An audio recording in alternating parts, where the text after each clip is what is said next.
Bueno, bienvenidos a todos y a todas a una nueva jornada del Seminario de Economía acá en el Instituto Patria. Ya estamos a la mitad del seminario, así que bueno, muchos se han sumado ahora, así que bienvenidos a los que vinieron por primera vez al Instituto.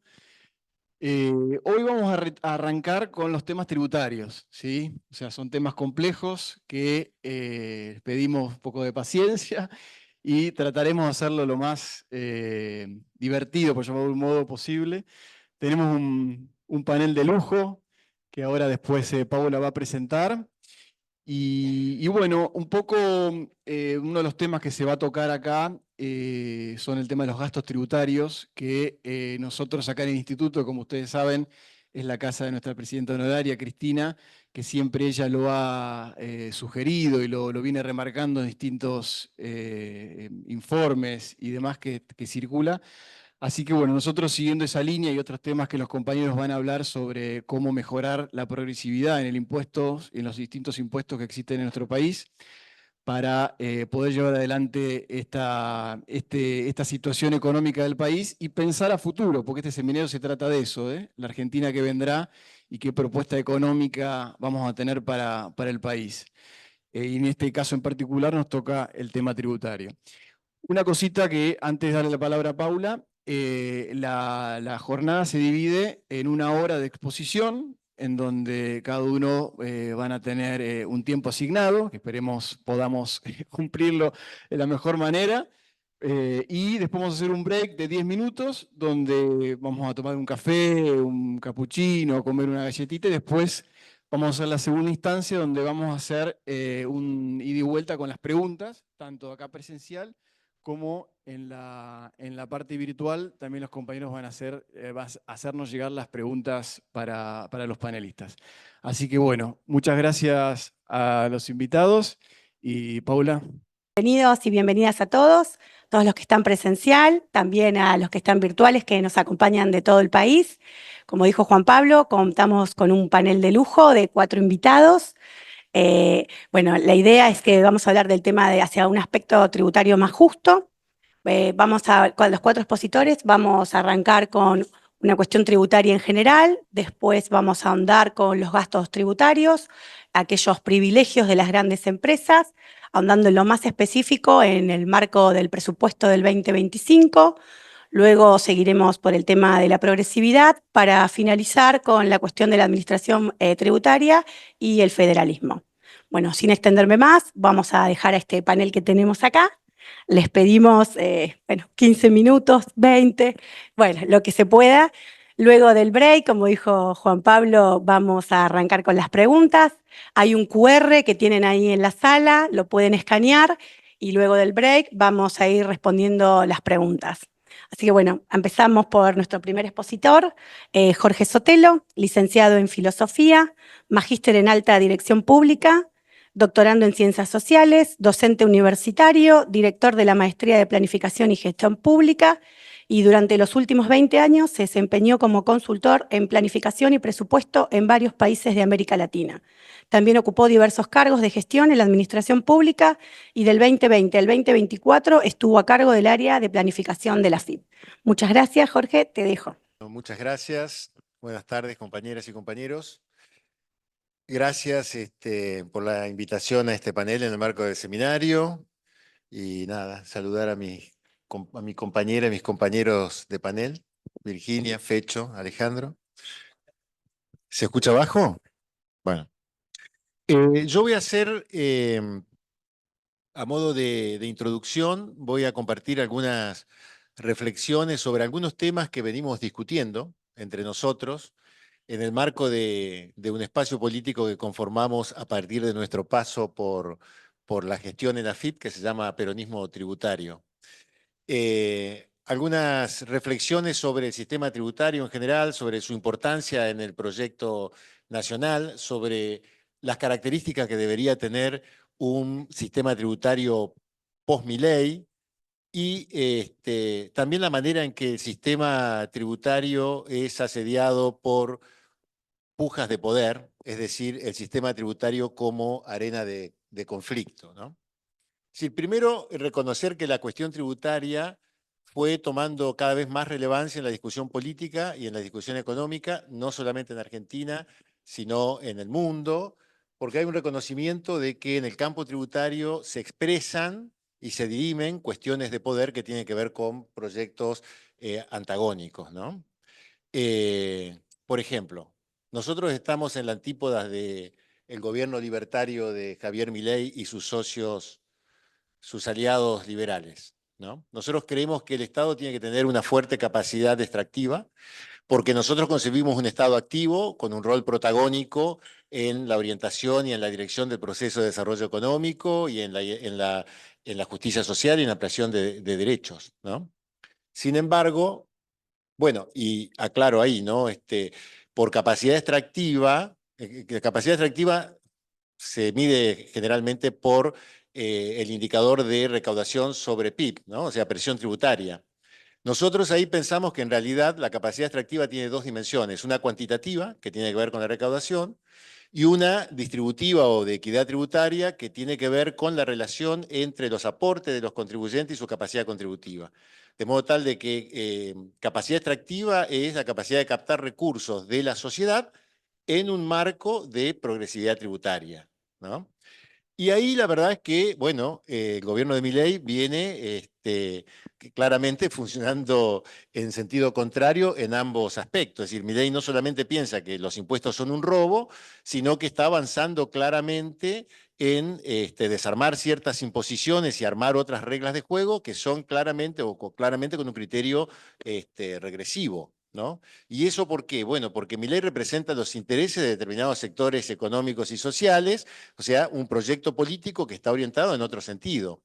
Entonces, el sistema tributario está permanentemente cruzado por estos conflictos y justamente mi propósito, considerar la importancia del sistema tributario, no tiene que ver tanto con su carácter estructural o de distribución, sino fundamentalmente con ese componente de conflictividad que tiene el sistema tributario, porque muchas veces eso compromete la viabilidad de los proyectos populares, ¿sí? O sea que estoy pensando básicamente en el próximo turno que la historia nos depare después de esta tortura que es el gobierno de Javier Milei, ¿no? Entonces,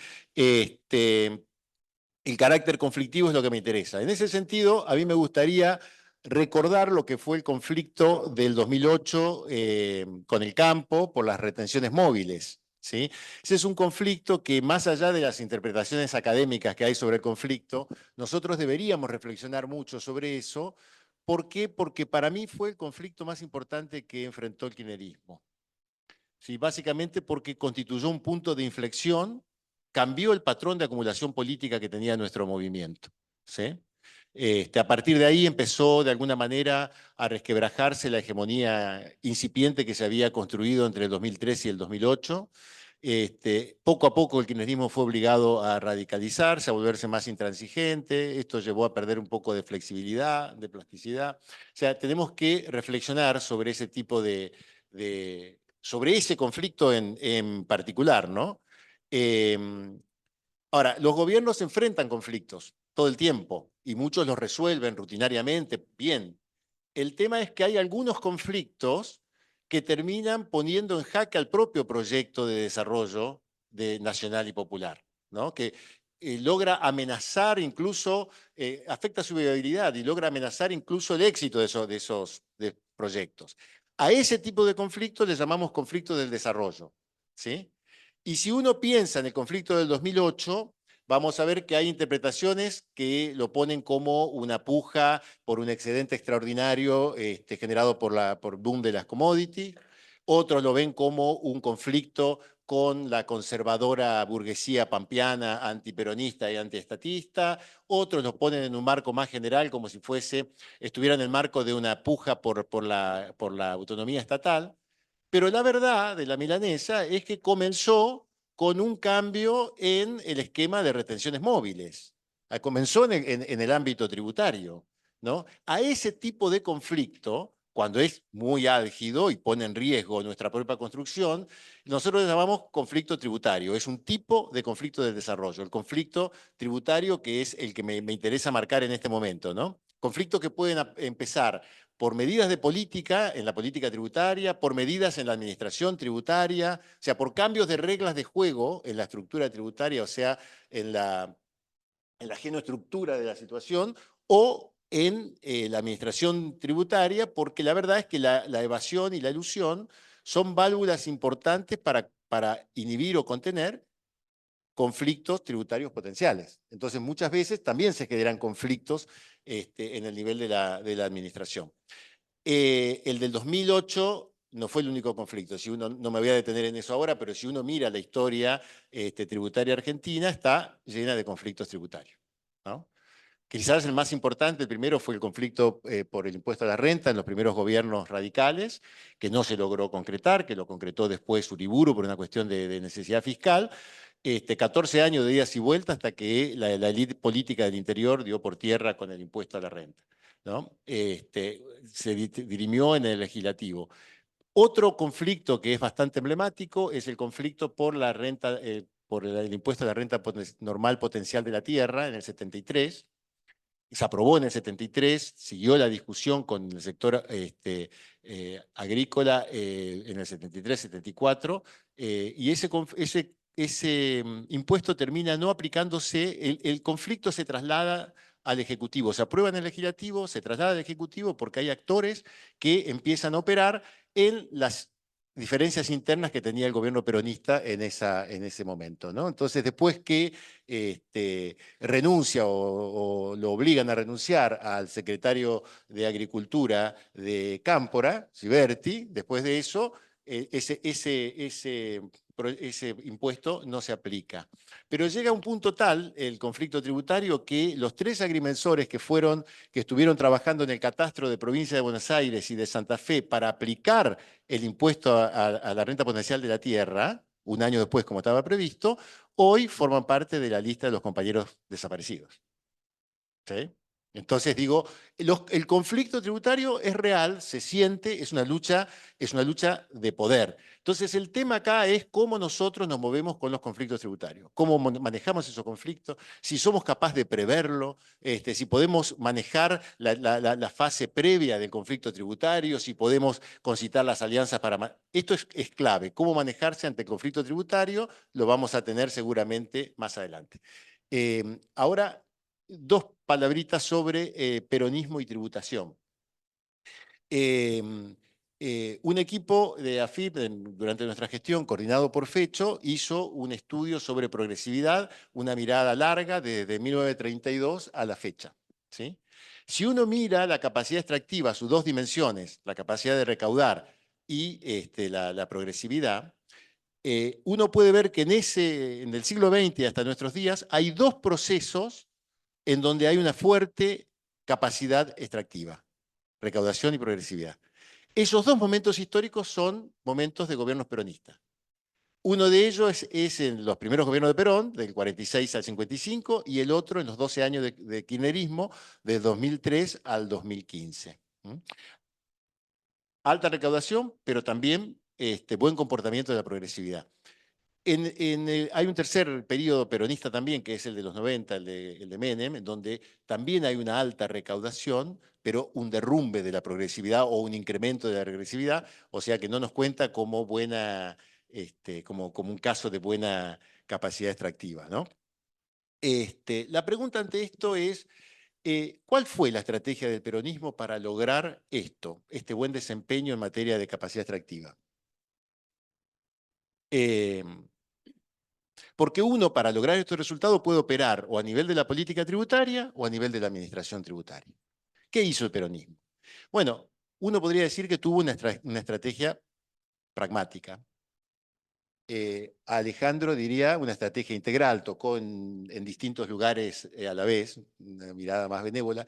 Yo creo que en estos dos periodos el peronismo lo que hizo fue, en tren de evitar conflictos tributarios, apoyarse más en la administración tributaria que en las reformas tributarias. ¿sí? Si uno mira los primeros gobiernos peronistas, uno va a ver que hay algunas medidas de política tributaria, la creación del impuesto a las ganancias eventuales, el de beneficios extraordinarios fue de Farrell, ¿no? Fue anterior. Se suben 3 veces las alícuotas del impuesto a los réditos, también del impuesto a las ventas, pero fueron medidas incrementales que no fueron parte de un paquete de reforma integral. Sin embargo, lo que sí hizo el gobierno peronista fue un fuerte impulso a nivel de la administración tributaria.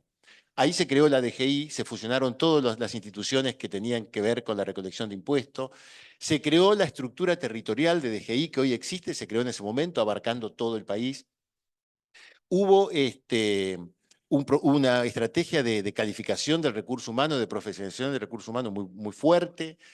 Hubo campañas de cultura tributaria por todos los medios, con carteles públicos, con carteles en la ruta, y hubo 5 minutos. Y hubo además estrategias de control muy, muy, muy importantes. Hubo un ataque a la evasión muy fuerte. El impuesto a los réditos tuvo mucha evasión siempre. Hay un suplemento estadístico del Banco Central del año 62 que indica que el impuesto a los réditos en el 52, peronismo puro, tenía un 31% de evasión, recaudación efectiva contra recaudación potencial.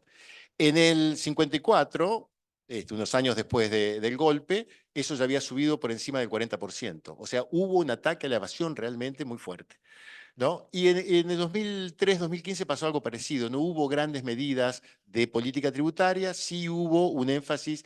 Bueno, los resultados son producto del crecimiento económico y un énfasis muy fuerte puesto en AFIP, en la administración tributaria, tecnología, estrategia de control, inteligencia fiscal. La pregunta acá es, en un próximo turno, ¿cuál sería el camino que nosotros tenemos que encarar? Ir por continuar, que es una estrategia del peronismo, evidentemente, la inercia, con algunas reformas puntuales cuando el contexto nos brinda la ocasión para hacerlo, que el contexto nos va a brindar la ocasión para hacerlo porque vamos a terminar en un contexto de crisis y las crisis justifican las modificaciones impositivas. Ir hacia una reforma integral y abrir una discusión en el seno de la sociedad, un poco como planteó Cristina en La Plata en su momento. Pongamos todo sobre la mesa y discutamos cuáles son los esfuerzos contributivos y discutamos la distribución del ingreso. Sería un capítulo de la lucha cultural, de la batalla cultural que está dando con bastante éxito Milei ahora. ¿Sería asentarnos en la administración tributaria y olvidarnos de eso? Digo que la administración tributaria nos va a dar también posibilidad de mejora porque las brechas de cumplimiento son muy, muy grandes. ¿Cuál es? Pero en todos los casos vamos a tener que reflexionar, sea la estrategia más gradual o más radical, vamos a tener que lidiar con los conflictos del desarrollo. Y para eso, y con esto termino, tenemos que tener claro hacia dónde estamos queriendo ir. Si vamos a discutir nuestra estrategia y la viabilidad de la estrategia, es para llegar a dónde, cuál es nuestra imagen objetivo. Bueno, claramente nosotros queremos un sistema tributario que no se limite a conseguir los recursos para el funcionamiento del Estado y cumplir con las funciones esenciales, como le dicen los liberales, sino queremos un sistema tributario que además incida en la distribución del ingreso y oriente el proceso económico de desarrollo. Queremos un sistema tributario con una alta capacidad de recaudación y de progresividad, y eso implica trabajar ahora sobre una serie de propuestas que vamos a escuchar de los compañeros, ¿no? Cómo hacer más progresivo los impuestos regresivos, en este caso, por caso, el IVA, por ejemplo, ¿no? O cómo darle progresividad a los impuestos, a las contribuciones más neutras, como pueden ser las contribuciones patronales, cómo hacer más progresivos los que ya son progresivos. Tenemos una discusión con el tema de ganancias, tenemos que ver cómo operar con todas las trampas que nos está poniendo en este momento la administración de Milei en el terreno tributario, ¿no? Necesitamos un sistema tributario, además, que vuelva a discutir el gasto tributario para ver quién pone qué y qué gana quién. Y necesitamos un sistema tributario que se haga cargo de los problemas sectoriales, ¿sí? Y de los problemas que tienen, por ejemplo, las pymes. Necesitamos un sistema tributario al servicio, claramente, de nuestro proyecto nacional y popular. Entonces, yo paro por acá como introducción, no sé si me excedí demasiado, pero lo que vamos a ver ahora es un poco meternos en estos nichos particulares de debate, ¿no? Así que le voy a dar la palabra a la compañera Virginia García. Vamos a dar el lugar a Virginia García. Vamos a presentar, le agradezco enormemente la presencia, licenciada en periodismo, abogada, senadora nacional por la provincia de Santa Cruz, consejera de la magistratura en representación del Bloque Frente para la Victoria. Ha ocupado diversos cargos en la Administración Pública Provincial de Santa Cruz y también a nivel nacional, convirtiéndose en la primera mujer en ocupar la Dirección General Impositiva de la AFIP desde el 2019 hasta el 2023. Actualmente acompaña la gestión del presidente de la AGN, Juan Manuel Olmos, en la coordinación con el Congreso Nacional. Buenas tardes a todos, a todas. Gracias, al Instituto Patria por esta convocatoria. Gracias, Juan Pablo, por tu generosidad y tu paciencia. Gracias, Paula, por la insistencia, el compromiso y la convicción de que hoy teníamos que estar acá. Gracias a mis compañeros expositores, vengo a cumplir la función de cupo, así que aquí estoy. Cuestión que mejoraremos cuando salgamos por los barrios con esta charla. Pensaba un poco en lo que decía Jorge respecto del peronismo y la tributación. Y efectivamente, uno de los hechos principales que tuvo el peronismo allá, vieron que ahora somos todos peronistas y somos todos, así como fuimos con Colapinto, ahora somos todos, vamos a ir todos atrás de cada uno de los hitos del peronismo en este tiempo que es tan importante volver a poner arriba de la mesa para que nadie se confunda. Y efectivamente, como dice Jorge, una de las cuestiones de administración tributaria más importantes fue, entre otras cosas, la creación de la Dirección General Impositiva ya por el año 46. 48, la ley 12.927, con varias reformas que después fue sufriendo a lo largo del primer peronismo y a lo largo también, sobre todo, de la administración de Carlos Menem y después con nuestro gobierno del 2003 al 2015. Y cuando repasamos rápidamente cada uno de los mensajes en las asambleas legislativas, tanto de Perón del 46 al 55, como de Néstor y de Cristina, en todos los discursos, en todas esas asambleas legislativas de rendición de cuentas y de propuesta a la sociedad respecto de qué vamos a hacer con el sistema tributario, qué vamos a hacer con la administración tributaria y qué vamos a hacer con los impuestos, en cada uno de esos discursos ante las asambleas encontramos diferentes hitos de administración y de política tributaria. En el peronismo, más una cuestión originaria de qué vamos a hacer con los impuestos y para qué, de dónde venimos y hacia dónde vamos. Ya en la época de Néstor, el equilibrio fiscal, como bien saben, los más grandes, que hay varios acá, casi como una cuestión obsesiva hablar del superávit fiscal, del equilibrio fiscal. En cada uno de los mensajes ante la Asamblea Legislativa, Néstor no se cansaba de mencionar que el único objetivo deseable era el superávit fiscal, el equilibrio de las cuentas públicas. ¿Y cómo iba a llegar al equilibrio de las cuentas públicas y a ese superávit? No era con ajuste y con sufrimiento en cabeza del pueblo. No era a costa del hambre de la sociedad, no era otra vez a costa del hambre de nuestra gente, sino a través de promover la inversión, el crecimiento, el desarrollo. Es decir, cuando hoy nos preguntamos si hay otra alternativa y cuando muchos de nuestra fuerza política, de nuestra base política, se pregunta si efectivamente había otra alternativa y hay otra alternativa, claro que hay otra alternativa, porque Néstor lo pudo hacer en el 2003 viniendo de un 2001. Entonces, ¿es una opción? Sí. ¿Hay otra alternativa? Sí. Hay una alternativa a través del crecimiento, de la promoción, de la inversión. Y de hecho, cuando analizamos el superávit primario en todos los últimos 50, 60 años, ¿a que no saben cuándo fue la única vez, en el único periodo o en los únicos periodos donde se consiguió efectivamente el superávit primario? Sí, adivinaron, 2003 a 2008. Es decir, durante todo el gobierno de Néstor y durante toda la primera parte del gobierno de Cristina. Después, obviamente, la importación de energía, y mil cosas más hicieron que efectivamente fuéramos perdiendo esa capacidad que habíamos tenido para generar superávit. ¿Pero es posible? Sí, es posible.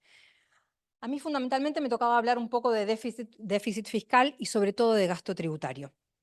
Ustedes saben que el déficit fiscal es cuando, y acá voy a hacer la simplificación odiosa que hace todo el mundo en la tele, que dice, y bueno, no podés gastar más de lo que te entra, es como en tu casa, ¿no, chicos? Igual no es como en mi casa, porque yo en mi casa no puedo emitir bonos, no tengo acceso a un montón de cosas.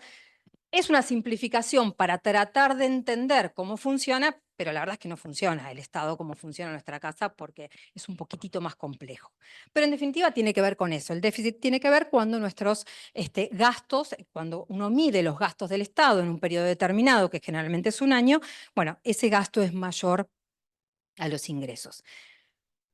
Pero vamos a hablar sobre todo de los gastos tributarios. Y el año pasado nuestro gobierno, a través del ministro de Economía, Sergio Massa, tuvo una actitud no solamente de inteligencia, sino además para, digamos, discutir un poco lo que venía discutiendo Cristina y que venía planteando en cada uno de sus documentos y apariciones públicas, diciendo, che, bueno, ¿por qué no ponemos arriba de la mesa un poco lo que decía Jorge, todo lo que es el gasto tributario?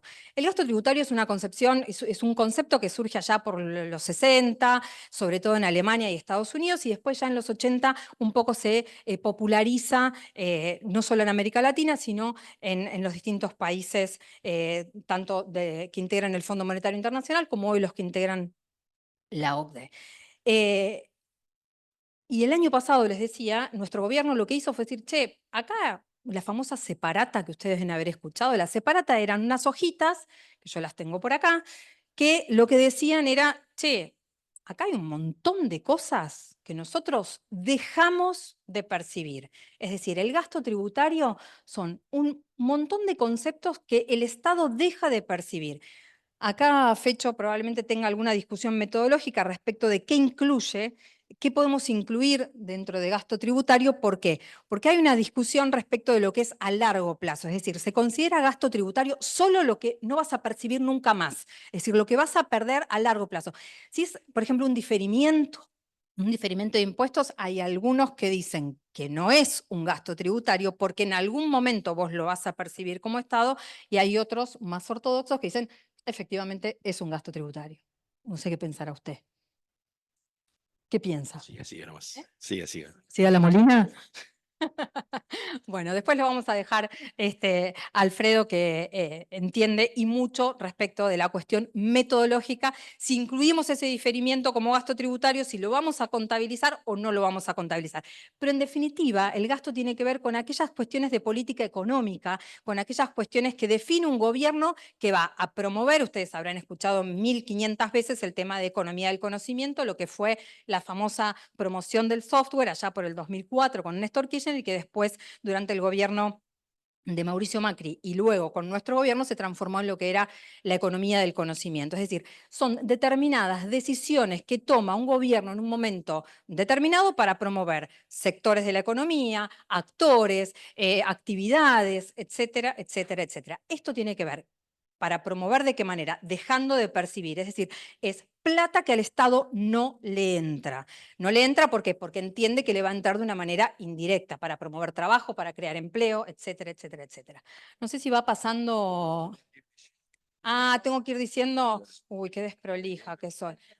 Bueno, esa famosa separata, que eran unas hojitas muy chiquititas, lo que hicieron fue decir, mira, nosotros no vamos a tomar la decisión respecto de qué es lo que el Estado argentino va a promover, va a eximir de pagar impuestos, va a diferir o va a considerar como gasto tributario. Señores y señoras, muchachos y muchachas, diría el indio que dijo el otro día, tiempo de muchachas, legisladores, acá tienen todo esto. Definan ustedes cómo hacemos con todo esto que el Estado deja de percibir, que es lo que Cristina decía, bueno, che, pongamos esto arriba de la mesa, más del 4% del Producto Bruto Interno se va en gasto tributario. Bueno, definamos qué. Bueno, tenemos IVA, tenemos ganancias, tenemos impuestos a los combustibles, tenemos una gran masa de impuestos que el Estado deja de percibir. ¿Por qué? Porque en determinados momentos se consideró que era deseable que el Estado promoviera determinadas actividades, sectores, actores de la economía. Bueno, ustedes la historia ya la saben, el presupuesto no se trató, pasó lo que pasó y aquí estamos. Este año volvió a reeditarse, obviamente, en el envío del presupuesto, pero sin separata. Es decir, los gastos siguen estando, los privilegios serían como los sushi planeros, una cosa así. Digamos, los privilegios que el Estado sigue afrontando con la tuya contribuyente a determinados sectores de la economía. Pero esta vez no los pusieron aparte. Y llamativamente y contrariamente a lo que habitualmente estamos acostumbrados a escuchar, aumenta, ¿no, Pau?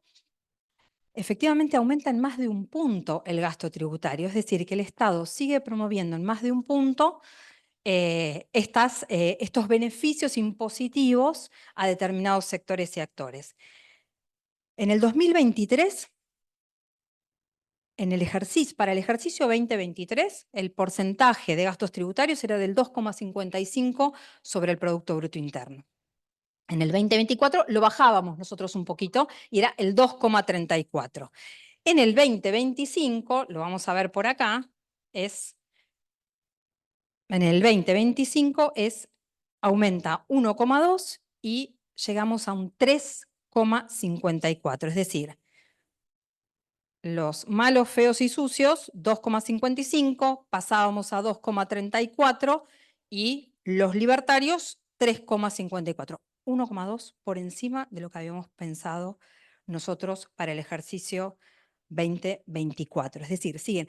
Pero lo cual no sería un problema. Es como el déficit cuando decimos, bueno, tener déficit es un problema. Bueno, no es deseable, pero si uno, digamos, tiene déficit para promover de vuelta la inversión, el trabajo, el crecimiento, valorar el trabajo de las pymes, bueno, es una herramienta, no es deseable, pero puede tener una finalidad óptima o positiva para la construcción o para la economía de un país.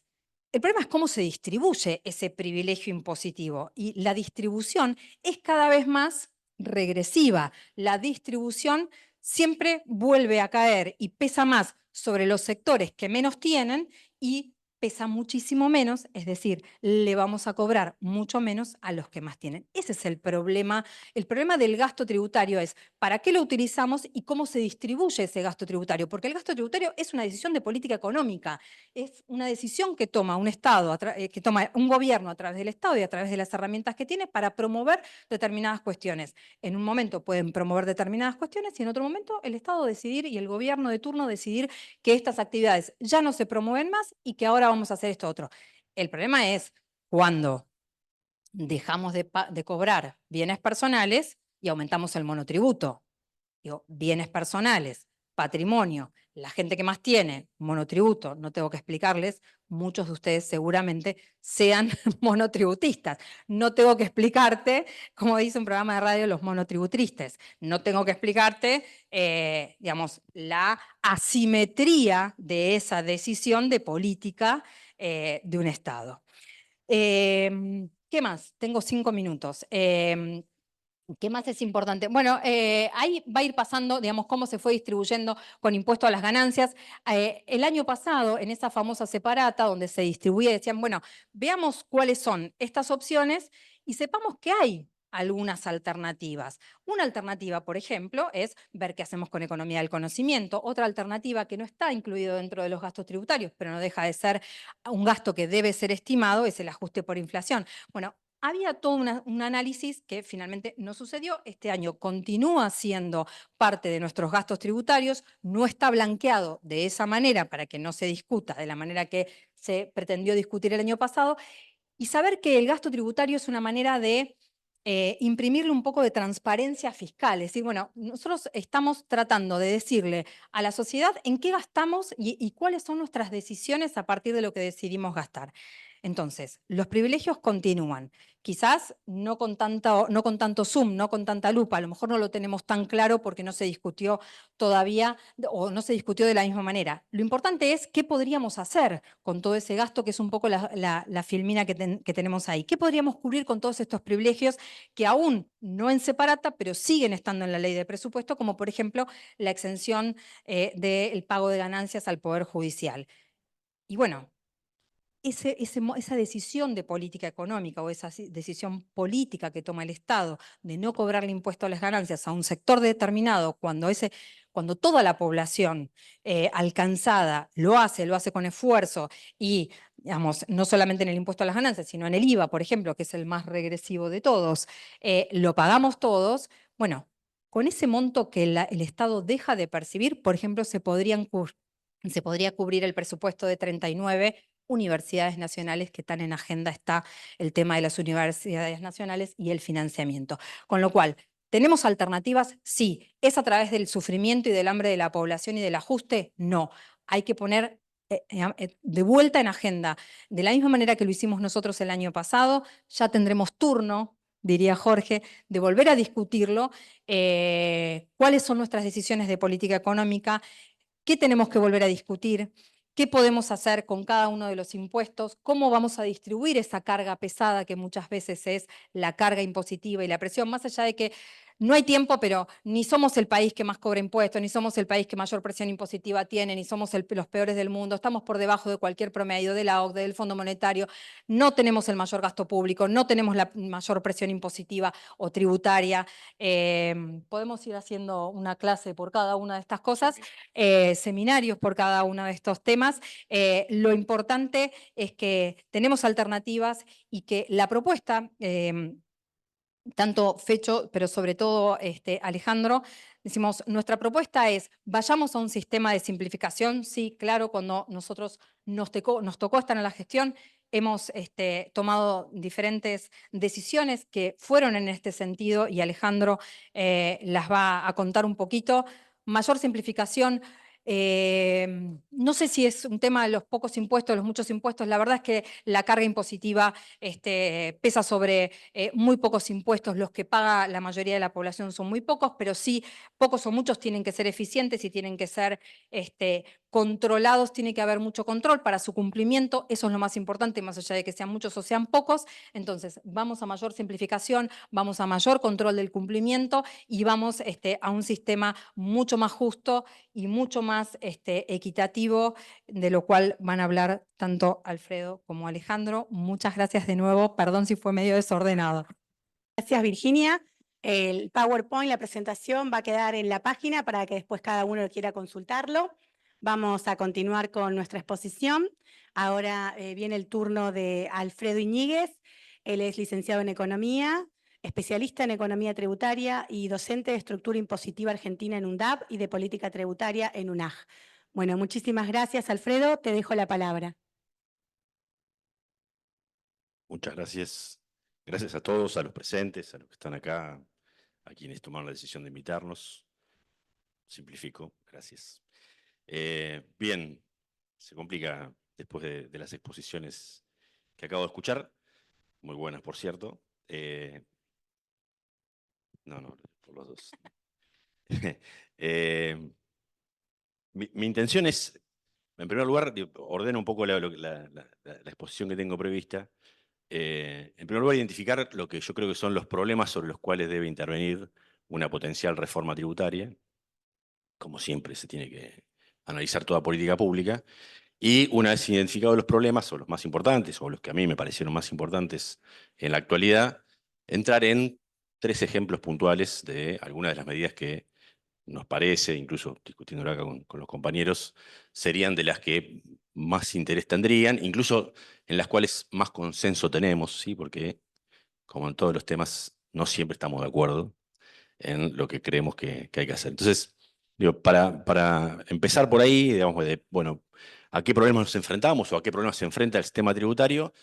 No hay ninguna duda que, y aparte me parece que es el tema que está más en el candelero, aunque yo le bajo bastante el precio al problema, está el tema del sistema tributario complejo que tenemos, ¿sí?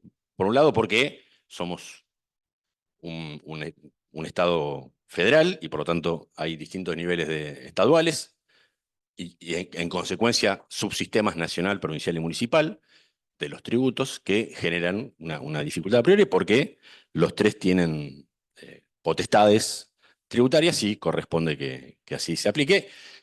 Eso está sumado a todo un proceso de desarrollo del sistema tributario a lo largo del siglo XX, en realidad la segunda mitad del siglo XX, que fue, yo digo, capa genealógica, ¿no? Digo, esta idea de cada gobierno fue pensando un recurso tributario ante una necesidad de financiamiento de una determinada política o consecuencia de la existencia de un excedente capturable y en muchos casos, no siempre, pero en muchos casos, la solución fue crear un nuevo impuesto cuando en realidad se podría haber generado una modificación a un preexistente y por lo tanto no generar un impuesto. Con lo cual, resumo este problema, hay muchos impuestos, ¿sí? Efectivamente, no tantos como se dice, la cantidad que andan dando vueltas es consecuencia de un informe del IARAF, de un instituto cordobés, que hace una cuenta, para mí, estrambótica total.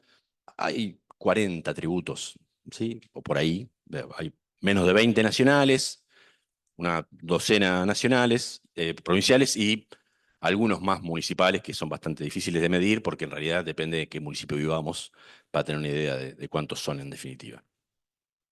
Problema, ¿sí?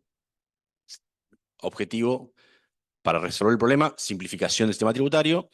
Hay varias ideas dando vueltas, que no las voy a desarrollar ahora, pero hay varias ideas dando vueltas que en realidad Alejandro, entiendo, va a mencionar algunas que considero son las más importantes.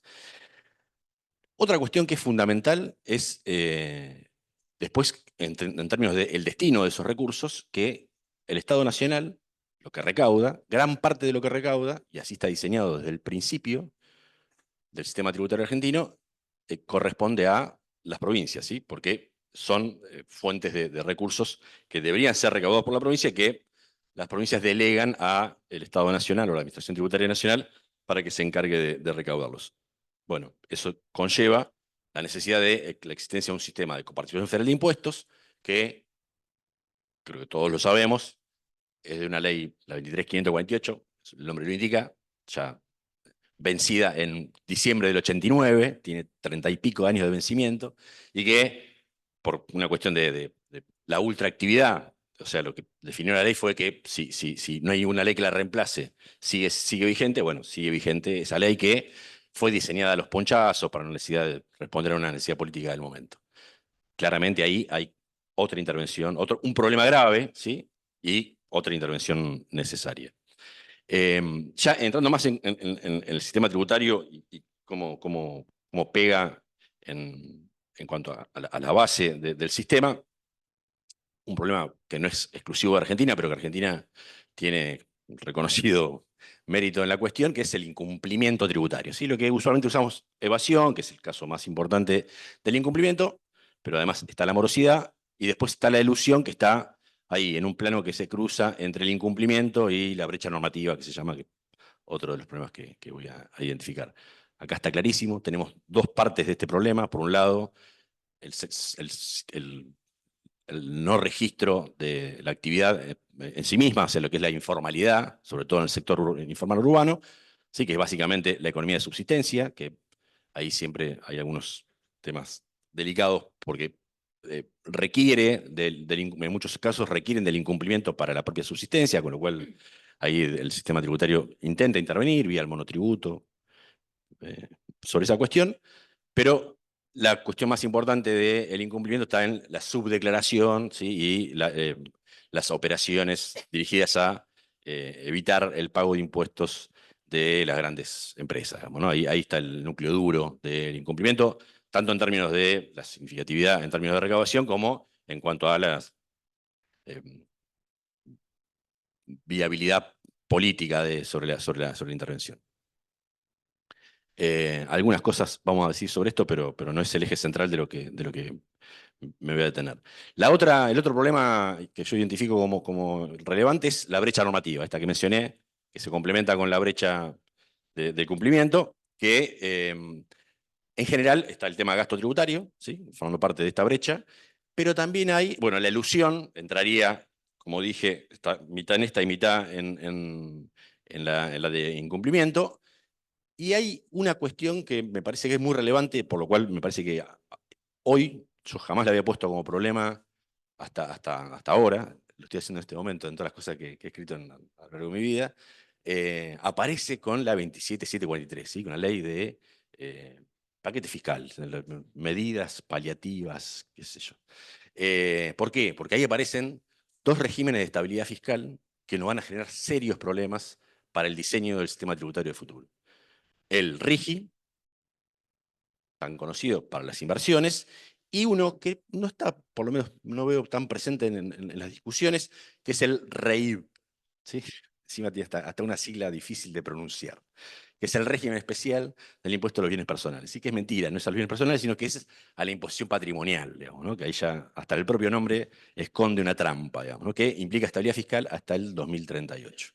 Entonces ahí tenemos claramente un problema, más que nada decíamos en las charlas previas, de creatividad respecto a cómo vamos a sortear estas estabilidades, ¿sí? Estabilidad fiscal, lo aclaro por las dudas si alguien que no sabe, es el compromiso de parte del Estado de que no se va a cobrar una carga efectiva más alta que la que está en el momento en el cual se desarrolla la actividad. En el caso del régimen del bienes personales, cuando se paga el adelanto de bienes personales, y en el caso del RIGI, cuando se entra al RIGI, ¿no? Eso sería. Bien.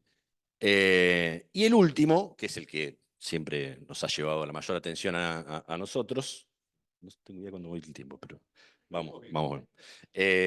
Tiene que ver con, no, pues yo no empecé, todavía estoy en la introducción. Pero, dale, sí, pero ahí ya. Bien, es el tema de la incidencia distributiva del sistema tributario, el tema progresividad / regresividad, así que es una de nuestras obsesiones desde hace un mes más. Creo que me dediqué a estos temas por esto, digamos, por el interés que tenía sobre este tema. Que, bueno, como ha dicho Jorge, hemos escrito algunas cosas con algunos compañeros recientemente, hace un par de años.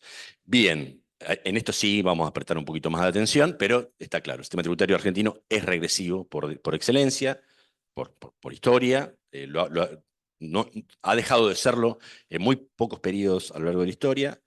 Uno de ellos fue en el primer peronismo, ¿sí? En el 48 y 49, y otro fue en el gobierno de Cristina, si mal no recuerdo, pero en el kirchnerismo, y también fue en el gobierno de Alberto Fernández, o del Frente de Todos, como le querramos llamar. También hubo años de leve progresividad, digamos, ¿no? En la medición que hacemos nosotros, que es una medición bastante sui generis, o bastante distinta a la tradicional. Bueno, en esta lógica nos vamos a detener en 3 medidas puntuales que nos parece a nosotros que vale la pena que prestemos atención, nos detengamos un momento. En realidad, pensar una reforma integral como la que corresponde hacer, o que va a corresponder a hacer, cuando suceda, sí, si queda algo de Argentina, si hay Argentina, digo, bueno, sí, esas cosas, ¿no? Digo, va a exigir la necesidad de una reforma muy integral. Incluso, digo, me parece que llegó el momento de pensar una reforma en términos de política tributaria como nunca sucedió en la historia argentina, y como nunca el peronismo encaró efectivamente en la historia argentina. En realidad, menciona así al margen, la única reforma integral que encaró el peronismo fue la del 73, desde mi punto de vista. ¿Vos no estás de acuerdo? No, que no sucedió. Que no sucedió, efectivamente, se aprobó un montón de leyes, el IVA, ganancia, renta normal potencial de la tierra, no sé, un montón de modificaciones, patrimonio neto, sí, era un impuesto que grababa las dos cosas. Bueno, nada, todos los objetos grabables fueron intervenidos por la reforma, y bueno, está bien. Perón se murió menos de 10 meses después, pasaron las cosas que pasaron, y la reforma fue un fracaso en términos de recaudación. Cayó la recaudación en el 75, que fue donde se aplicó una parte, no toda, de la reforma. El impuesto al enriquecimiento patrimonial a título gratuito, que es un nombre que me encanta, me parece tan descriptivo del hecho imponible, o del objeto, en realidad, de la materia imponible, que me parece admirable.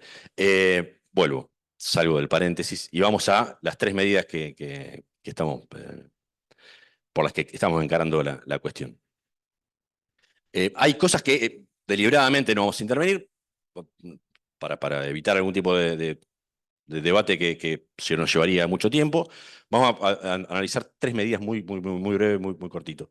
¿Qué tiempo me queda? 5 minutos, estamos bien. Una es la devolución de IVA, ¿sí? Que funcionó durante gran parte del gobierno del Frente de Todos, pero fundamentalmente en los últimos meses con una medida bastante más tajante al respecto. Me parece muy interesante y vale la pena discutir algunas cuestiones metodológicas, ya que este gobierno tomó la decisión de discontinuar la medida. Otra con una discusión que está muy presente a nivel global, que es la idea del minimum tax, un impuesto mínimo global, en realidad sería un impuesto mínimo a la renta de las empresas, las corporaciones, de las grandes empresas, para intentar contener de alguna manera el RIGI, si fuera posible, y después algunos elementos para considerar el tema de la imposición patrimonial, que como dije antes, quedó bastante maniatado por el REIP, ¿no? Empiezo por ese más rápido, así lo cierro y sigo con las otras. El gran problema que tiene la reforma de la 27743 es que genera dos tipos de contribuyentes distintos. Uno, los que entran al REIP, y otros los que no.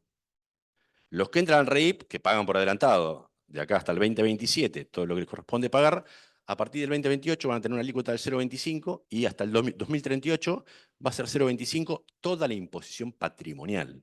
No solo bienes personales, toda la imposición patrimonial nacional. Y ahí está por donde podemos llegar a meternos nosotros en justamente algunas discusiones de las que mencioné, coparticipación federal, imposición patrimonial a nivel subnacional, digamos, ¿no? Esa sería un poco la forma de resolverlo. Pero me interesaba destacar la cuestión de esto de contribuyentes de primera y de segunda, uno que dejan de pagar y tienen estabilidad fiscal, que son básicamente los que están entrando al blanqueo, y otros que le corresponda pagar bienes personales y pagarán con la alícuota de 0,25 a partir del 2027. En realidad hay una tendencia de crisis. Bueno, me interesa más la cuestión propositiva.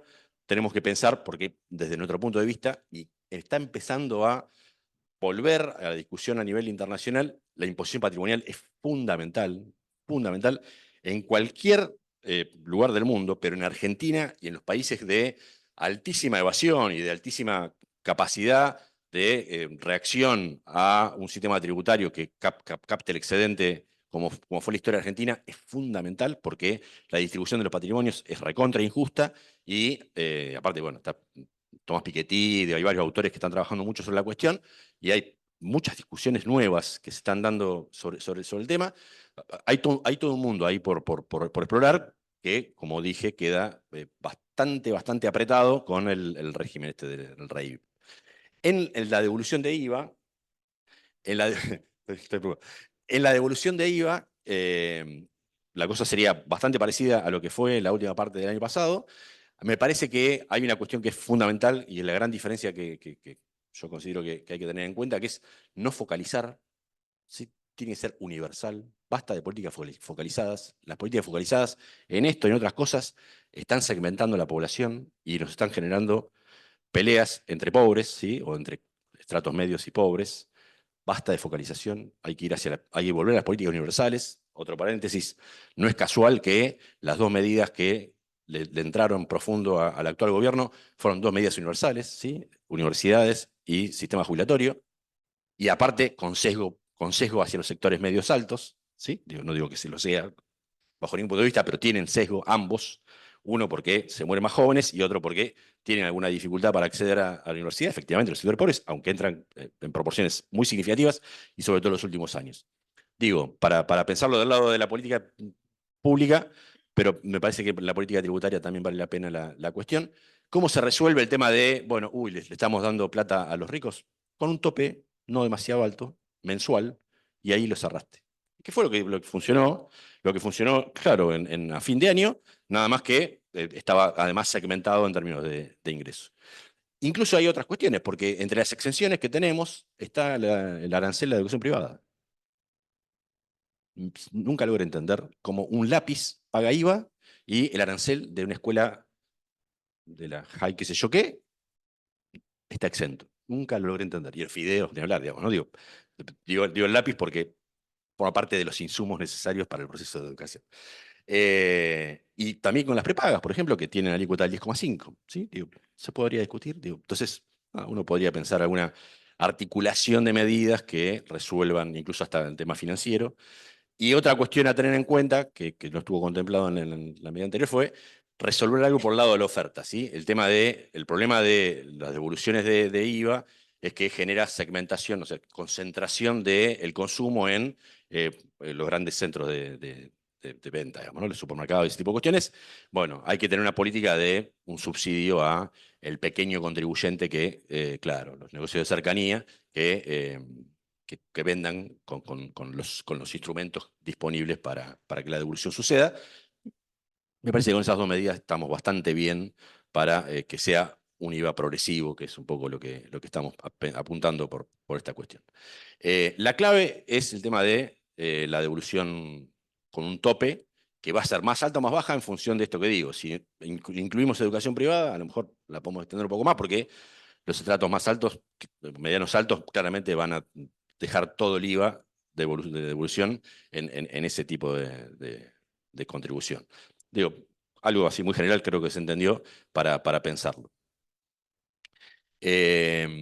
La otra cuestión a atender, perdón, digo, para dar una magnitud, en educación privada el gasto tributario es de 0,11 del PBI, nada despreciable, es un numerito, y en prepagas digo nada más, porque obras sociales están exentos, digamos, ya tiene otro tratamiento, prepagas es el 0,07, poquito, pero digo, todo suma en alguna discusión en términos de recaudación. La otra cuestión que va por acá dando vueltas en el tema de IVA es la armonización entre el IVA y los impuestos selectivos al consumo. ¿Sí? Esto de pensar esa forma de imposición, la imposición transaccional a las operaciones de consumo, pensarlas más en conjunto. Me parece que eso siempre ha quedado en el olvido, incluso articulando con los niveles subnacionales también, digamos, no solo con los impuestos a nivel nacional, sino también con los subnacionales. Y por último, y ya creo que ya estoy redondeando, el mínimo, el minimum tax, como se llama, ¿no? En Argentina existió, ganancia mínima presunta, era un impuesto patrimonial, ya eso, la Corte Suprema, hubo problemas, Macri lo eliminó en la reforma del 2017, con lo cual ya no existe en Argentina.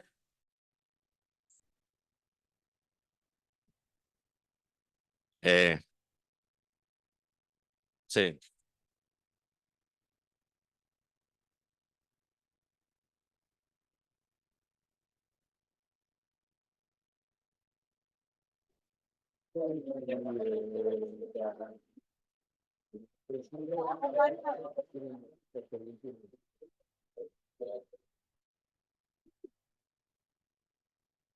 Si están grabando, a lo mejor parece que me aplauden a mí. Digo, no,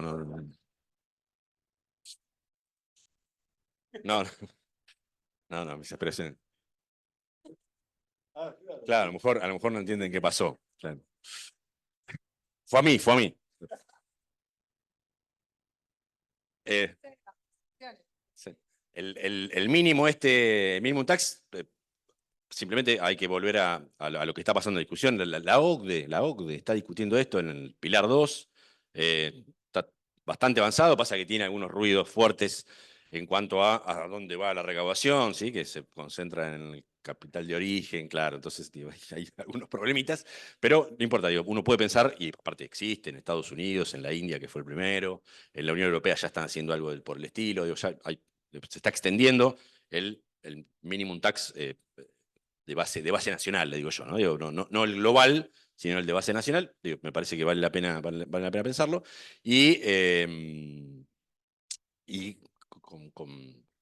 la forma sencilla, que es la que se usa habitualmente, es en lugar de el resultado impositivo, el resultado contable, del balance contable, y de esa manera garantizar un mínimo de pago de impuestos. Y ya estamos. Así que muchas gracias.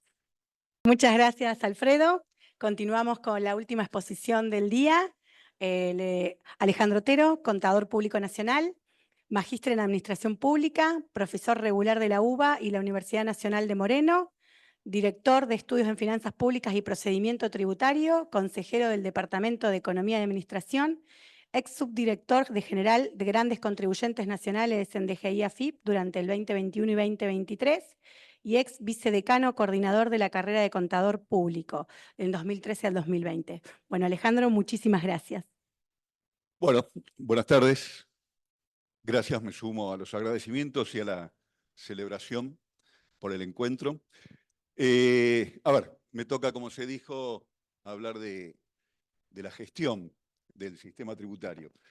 Y esta es una cuestión relativamente novedosa, yo diría, de este siglo, que llevó a convertir en un objeto de atención, de investigación, de estudio a la administración tributaria. Históricamente, tradicionalmente, la cuestión tributaria se centraba en los aspectos normativos y su impacto sobre la economía. Pero desde hace un tiempo el foco va en la administración. Y esto no es casual, tiene que ver con lo que decía Jorge. Primero, que la experiencia demostraba que, y en el caso argentino, el peronismo en particular, que la gestión del sistema tributario tenía mucho para dar en términos de transformaciones e impactos del sistema, y fue generando entre los efectos algo que es que nosotros los que estamos acá no somos tributaristas, somos administradores fiscales o administradores tributarios. Es decir, bueno, ella no, pero el resto somos personas que se especializan en la gestión de los sistemas tributarios. Es decir, otro animal en el zoológico del mundo tributario. Así que buena parte del mundo hoy piensa que la reforma tributaria en gran medida es la gestión. Por supuesto que lo normativo, y se vio claramente en las exposiciones que me precedieron, tiene que dar lo que tiene que dar, pero la gestión, la administración tributaria también lo tiene. Lo que yo voy a decir, a compartir con ustedes, algunas cosas por ahí un poco provocativas, pero para favorecer el debate y el intercambio, está pensado teniendo en atención dos cosas, básicamente. La primera es que en el sistema tributario argentino, un puñado de contribuyentes, un puñado de miles de contribuyentes, explican 2/3 partes de la recaudación, por lo menos. Tenemos millones de contribuyentes, pero un puñado de miles explican por lejos la mayor parte de la recaudación. Y en segundo lugar, lo que voy a decir va a tener en cuenta que en el debate clásico que hay sobre qué es lo que explica el cumplimiento voluntario, porque nuestro sistema tributario está basado en el cumplimiento voluntario. Los dos impuestos que más recaudan, IVA y ganancias, se declaran porque el que está obligado tiene que hacerlo. Está autodeclarando su obligación, está liquidando su impuesto y está pagando según su criterio. Y hay un debate, porque todos los sistemas tributarios modernos tienen esta característica. Entonces están los que dicen, como el trabajo clásico de Trobler, que dice lo que explica es la moral tributaria. Si la moral tributaria en una sociedad es fuerte, entonces el cumplimiento tributario es importante. Entonces no hay que desalentar la moral tributaria con blanqueos, con corruptelas, con ineficiencias, con desapego al cuidado de los recursos y cosas por el estilo. Y están los que decimos que, sin descuidar esos aspectos que son importantes, en sociedades como las nuestras, como bien explicaba Jorge, donde el sistema tributario es un sistema en disputa y es territorio de conflicto y de pugna fuerte de intereses, lo que explica el cumplimiento tributario es la percepción de riesgo. Es decir, sin percepción de riesgo, sin una percepción de riesgo eficaz, no hay cumplimiento tributario efectivo. Entonces, lo que voy a decir está pensado en términos de mejorar, dicho sumando 1 más 2, digamos, mejorar la percepción de riesgo de nuestra gestión sobre ese puñado de contribuyentes que explica la mayor parte de la recaudación. Nota al pie, en este debate entre la moral tributaria y la percepción de riesgo, yo últimamente me vengo preguntando, más allá de dónde me ubico yo en este debate, o dónde nos ubicamos todos, que en contextos donde un gobernante dice el Estado es una organización criminal, los impuestos son un robo, la justicia social es una aberración, los fugadores y evasores son héroes de la patria, bueno, qué sé yo, ¿no? ¿Cuál es el impacto en términos del cumplimiento tributario? Más bien parece que no induce al cumplimiento, sino todo lo contrario, entonces algunas cosas no extrañan. Pero para que esto no parezca demasiado abstracto, voy a valerme de algunos ejemplos de las gestiones peronistas, pero no de la historia, sino de la más reciente, y no porque esté acá, pero que tiene que ver con la gestión reciente de Virginia, cosas que se hicieron y que van en ese sentido y que explican o que me parece que ponen a las claras de qué se trata el poder que la gestión tiene para cumplir con el título de este módulo, ¿no? Es decir, hacer del sistema tributario algo más justo, hacer el sistema tributario más justo. Un primer ejemplo fue, ¿recuerdan ustedes que después del largo, arduo, pero al fin saldado debate por el ACE, por el aporte solidario, y atendiendo a lo que había sucedido en la pandemia con un puñado de empresas que habían sido claramente beneficiadas, ¿no? Los laboratorios, las alimenticias, las de servicios digitales, las financieras, las energéticas, habían tenido resultados extraordinarios. Pero, nota al pie, nuestro sistema ya no graba de manera diferencial los resultados extraordinarios como así hacía el primer peronismo. Entonces, surgió la idea de grabar esos resultados extraordinarios, ¿no? Y se elaboró un proyecto que, más allá de los reparos que me merecía, se mandó al Congreso. ¿Y qué pasó? ¿Se acuerdan qué pasó con ese proyecto? Naufragó. ¿Tá? ¿Por qué? Porque, y esta es una de las ventajas que tiene la gestión y la administración tributaria depende menos de algo que decía Jorge, depende menos de las ventanas de oportunidad que te da la historia o de las relaciones de fuerza, en particular parlamentarias, y depende mucho más de la voluntad política.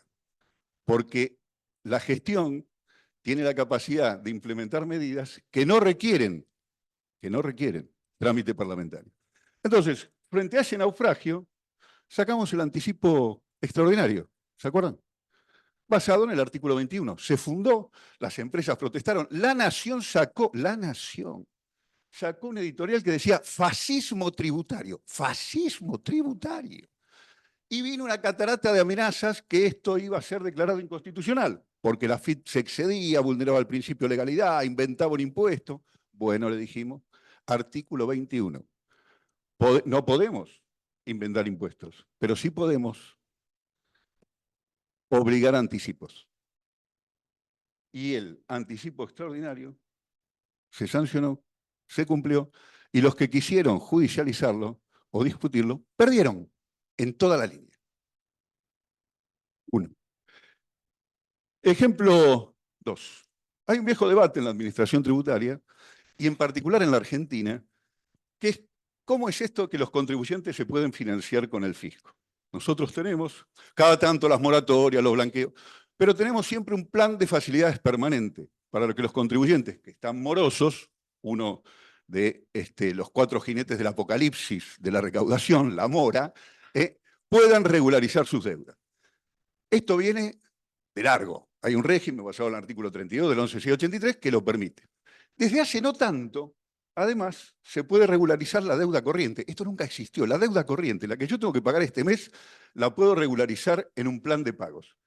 Y este plan de pago permanente está, y acá cambio, porque en la política estoy de acuerdo con Fecho que hay que ser universal, pero en la gestión no sé si hay que ser universal. Porque esos planes de facilidades son para todos, para los grandes, para los medianos y para los pequeños. Y muchas veces, cuando en la Argentina las tasas o las diferenciales de tasas de interés son tales que el fisco ofrece condiciones más ventajosas que un banco, a los contribuyentes les conviene financiarse con el fisco. Y cuando además en la Argentina hay alguna situación por la cual conviene especular contra el tipo de cambio, entonces conviene hacerme de excedentes en pesos para especular contra el tipo de cambio. Eso, notamos que pasa, se cortó. Se le cortó a los grandes contribuyentes la posibilidad de financiarse la deuda corriente con planes de facilidad. Los grandes contribuyentes, muy felices, no estuvieron. Protestaron, nota al pie. Las medidas de gestión no requieren de legislatura, pero requieren de voluntad política, dije. Lo voy a decir como lo digo gráficamente habitualmente. Cuando se toman estas medidas, nos ponemos el casquito en la administración tributaria. Entonces empieza a sonar el telefonito. Si cuando suena el telefonito, telefonito mata casquito, estamos al horno. Si cuando suena el telefonito, casquito mata telefonito, entonces estamos. Entonces, los grandes contribuyentes protestaron, pero no se movió la medida. La recaudación hizo pum, y hoy sí. ¿Está bien? Entonces, 5 minutos ya. Uy, bueno, voy rápido. Digo, muchas medidas donde el control, cuando vienen los gobiernos liberales, establecen un concepto y tratan de generar una cultura que llaman de facilitar el cumplimiento, de simplificar y facilitar el cumplimiento. Bueno, entonces, ¿qué hace? Reducen los controles. Los controles no van más. Cuando volvemos nosotros un foco a poner, la gente, el sentido común, piensa que son las fiscalizaciones. La fiscalización es un camino muy largo. Hay que controlar lo básico, porque es sobre lo básico donde te estafan. La gestión controló lo básico. Por ejemplo, que si hay recuperos de IVA, al que se le da un recupero de IVA, haya liquidado las divisas. porque si no exporta, no liquida la divisa, se dijo ahí, ustedes no pueden controlar la liquidación de divisas porque ese es un tema cambiario, no es facultad de AFIP. Ajá. Craneamos, inventamos. ¿Dónde se perfecciona la exportación? ¿Con la salida de la mercadería o con la liquidación de divisa? Con la liquidación de divisa. Por lo tanto, es un tema nuestro, de AFIP. Y exigimos, lo judicializaron, perdieron. ¿Se entiende lo que digo? Sí, hay un montón de beneficios que tienen los contribuyentes. Pueden reducir la cantidad de anticipos que tienen que pagar, pueden sacar certificados de exención en retenciones. Si uno controla esos focos que son focos de fraude a la administración, tiene un potencial de rendimiento mucho más rápido que es lo que es la inspección, que es larga. Cambio otro tema, federalismo. La Argentina, esta discusión que hay sobre la cantidad de impuestos, no me meto con esto, hoy Giordano volvía sobre esta cuestión. El camino es la armonización y la simplificación. Voy a dar un ejemplo para que se entienda. En la Ciudad de Buenos Aires, el impuesto más popular, porque lo pagan todos, incluso los inquilinos, porque se lo transfiere el titular, es el ABL, ¿verdad? El ABL. ¿Saben ustedes cuántos impuestos son el ABL en la Ciudad de Buenos Aires? 5. El ABL propiamente dicho, el territorial, el sumidero, de la tasa de sumidero, la tasa de expansión del pavimento y la contribución para la ley de subte. 5 impuestos. ¿Oyeron alguna vez que alguien se queje? Van una sola boleta, todo el mundo cree que es uno. Entonces, el tema es muchas veces cómo se presenta esa cuestión. Los avances que se dieron en nuestra gestión del padrón federal, es decir, el registro único de contribuyente, que parece una boludez, digamos, ¿cómo que no tiene un registro único de contribuyente? No, no lo tenemos. No tenemos. Teníamos uno por cada provincia, más la Ciudad Autónoma de Buenos Aires, más uno nacional. Eso es un engorro y un fastidio para el control. Bueno, avanzamos en ese sentido. El monotributo unificado. En una provincia, Córdoba, va unificado el monotributo, el régimen simplificado de ingresos brutos y las tasas municipales en los cientos de municipios, en un solo pago. ¿Se queja alguien? No se queja nadie. La simplificación es una vía muy importante para reducir esta cuestión planteándolo de otros temas, porque muchas veces sobre la vía de que hay muchos impuestos se contrabandea el discurso de lo de siempre, reducir impuestos que no reducen en nada, no mejoran nada la condición del consumidor y lo que mejoran es la tasa de ganancia. El fisco nacional puede cobrar a cuenta de las provincias. Esto ya existe. Hay una retención que es sobre ingreso bruto que nadie conoce, que es el CIRPEI, que es una retención de ingresos brutos de las importaciones, la recauda AFIP, la distribuye por los regímenes de convenio, entra en las arcas provinciales automáticamente, nadie se entera. ¿Por qué la AFIP no podría hacer lo mismo con todos los regímenes de retención y percepción que hoy por hoy son la verdadera queja que tienen los contribuyentes, en gran medida con razón, porque esos regímenes de retención le generan saldos a favor? Esto por ahí es muy técnico, pero hay provincias, para que ustedes lo entiendan, que tienen como deuda con los contribuyentes 3 o 4 meses de recaudación. Tienen razón en quejarse. Ahora, si armonizamos en el CIRPEI, ¿por qué no podemos armonizar con el resto? Esto es factible. ¿Qué impide con la tecnología de hoy día que tengamos una declaración unificada para IVA e ingresos brutos? Nada. Se viene trabajando hace varios años. Ahora, por supuesto, se discontinuó la cuestión. Con la tecnología actual estamos a un paso de poder lograrlo. ¿Qué impide que en vez de tener 24 domicilios fiscales por provincia, más el de la Ciudad Autónoma de Buenos Aires, más el nacional, tengamos uno solo? Nada. Todas esas simplificaciones que mejoran la capacidad de control, pero también le facilitan la vida al contribuyente, son hoy, con la tecnología que tenemos, posibles y solo dependen de voluntad política. Muchas se hicieron durante la gestión anterior y otras están en camino. La más importante de todas, la trazabilidad. ¿Qué es la trazabilidad? La trazabilidad es poder seguir los movimientos y las transacciones económicas. La Argentina fue pionera con la factura electrónica. Hoy estamos muy atrasados.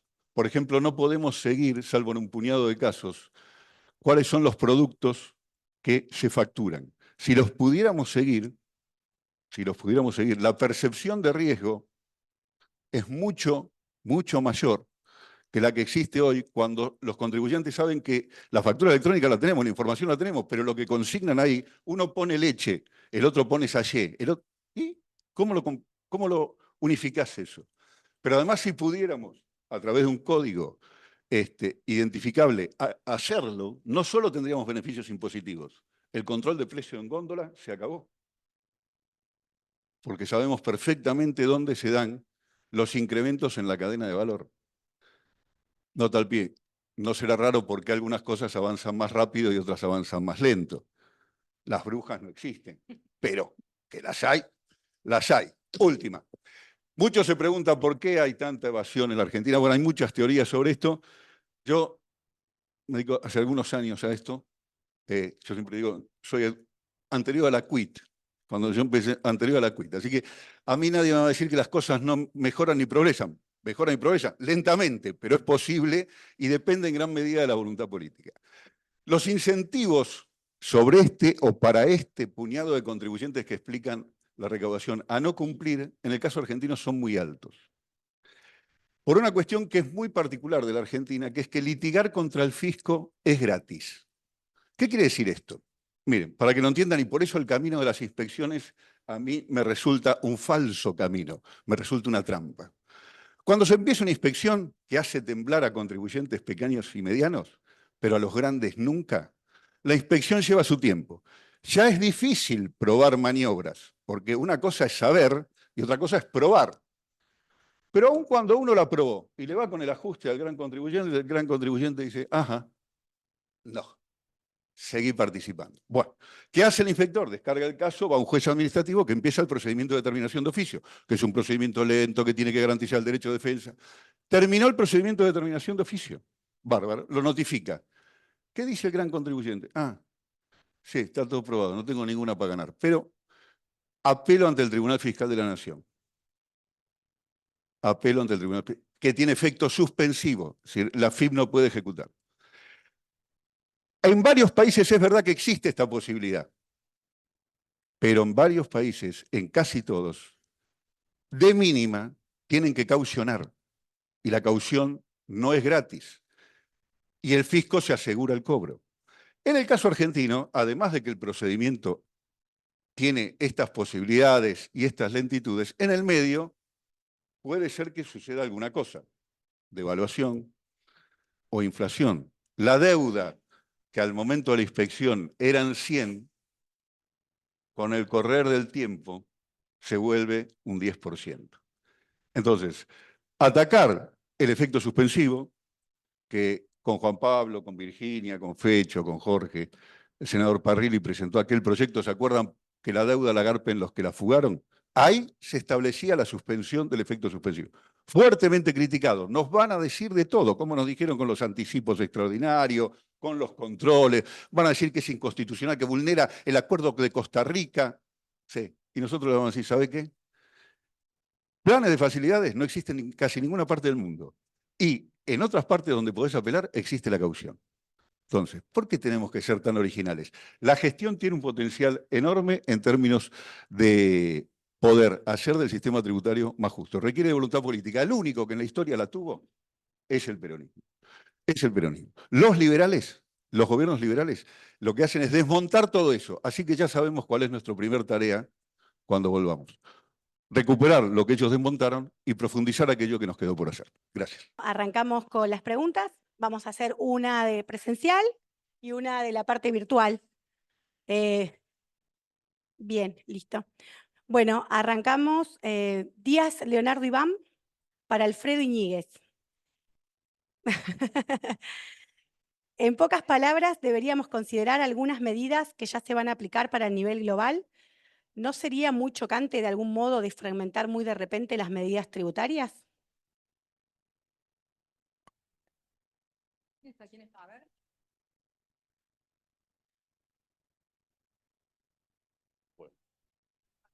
Ah, no comprendí.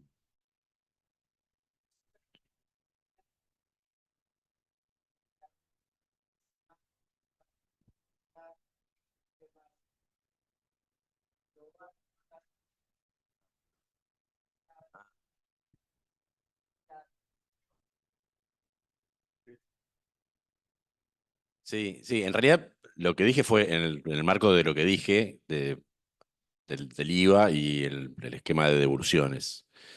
Básicamente, yo lo estoy pensando para eso puntualmente, el tema de la necesidad de la universalidad. Es más, si no es ese esquema, para mí el IVA no debería ser universal, ¿sí? Debería ser con exenciones o algo por el estilo, o algún esquema como fue en su origen la ley del 73, digamos, que tenía exenciones, alícuotas diferenciales, etc. Justamente la universalidad del IVA se da en la década, se da primero en la dictadura y después en la década del 90 con el Consenso de Washington como marco teórico, digamos. Entonces, en realidad, te agradezco la pregunta porque mi aspecto respondía en materia tributaria a ese punto específico. Puede haber algunas cosas más también donde la universalidad vale la pena conceptualizarla, pero mi comentario así tajante fue respecto a las políticas públicas, más de política social, digamos, ¿no? De pensar a el Estado cumpliendo la resolución de necesidades de la población con políticas universales más que focalizadas, que fueron medidas que en su origen fueron iniciativas del Banco Mundial y del Organismo Internacional de Crédito, digamos, ¿no? Ahí nacieron las políticas focalizadas, en la década del 70, 80. La década del 80 básicamente fue, ¿no? El momento del ajuste estructural, y venía por ahí la forma de el ajuste fiscal. Bueno, muchas gracias. Continuamos con la pregunta virtual. Hola, buenas tardes, ¿cómo están? Yo en verdad voy a hacer una consulta que no está en el chat, sino es propia personal, que justo desempeño función pública y va dirigida a Alejandro. Y más que nada hay una resolución última que salió tanto para Alejandro y Alfredo, sobre el alumbrado público, la tasa de alumbrado público que se cobra dentro de la factura de Denor, ¿no? Actualmente sobre los tributos que lograron, por ejemplo, el municipio de Quilmes y Escobar, lograron el fallo, una cautelar, de que no estén exentos sobre el cobro de ese tributo. Ahora, actualmente a nosotros, por ejemplo, yo soy en Ituzaingó, el día de hoy nos llegó una carta documento donde unilateralmente la parte de Enor rescinden el convenio para cobrar ese tributo, de los cuales ahora lo tienen que efectuar los municipios. En este caso, si nosotros lográramos una cautelar, ¿cuál sería el procedimiento que seguiría para poder volver a cobrar esa tasa? Porque esto nos va a perjudicado en la recaudación, y de los cuales sabemos que el índice de cobrabilidad va a ser mucho menor que cuando la gente abona eh, la factura de luz o energía eléctrica. Quería saber qué opinaban sobre la actualidad y lo que hoy nos está pasando. Ah, qué bueno la pregunta y te la agradezco porque ese es otro ejemplo más de simplificación que tiene un efecto virtuoso, porque para los municipios la asegura la recaudación, como bien vos decías, porque al dejar de pagar la luz tiene las consecuencias que nadie quiere, y entonces el nivel de cumplimiento de la luz es mucho más alto que de la tasa, tomado por separado. Y para el contribuyente es transparente porque tiene las dos obligaciones. La medida claramente que impulsa el gobierno es una medida más de crueldad hacia el desfinanciamiento de los municipios, digamos, no tiene ningún otro objetivo, es una medida claramente de racionalidad política, y la intención es perjudicarlos. Así que no sé exactamente cuál es la manera por la cual volver a ese camino, pero hay que volver a ese camino. Hay varios municipios que han ganado ya la cautelar y van en ese sentido, y bueno, habrá que dar la pelea. Recordemos que esta medida lleva, las primeras experiencias de esta medida fueron motivo de mi trabajo de tesis en el posgrado de Administración Pública a fines de los 80. Es decir, que esta medida lleva unos cuantos años su efectividad, y yo no recuerdo que haya tenido quejas de parte de nadie. Es decir, que la racionalidad se explica por otras razones. Bueno, vamos a hacer otra pregunta para Virginia desde parte de los compañeros del Zoom. Si las separatas fueron transversales en todos los gobiernos, ¿no se debería pensar en la imposibilidad democrática de eliminar tales exenciones?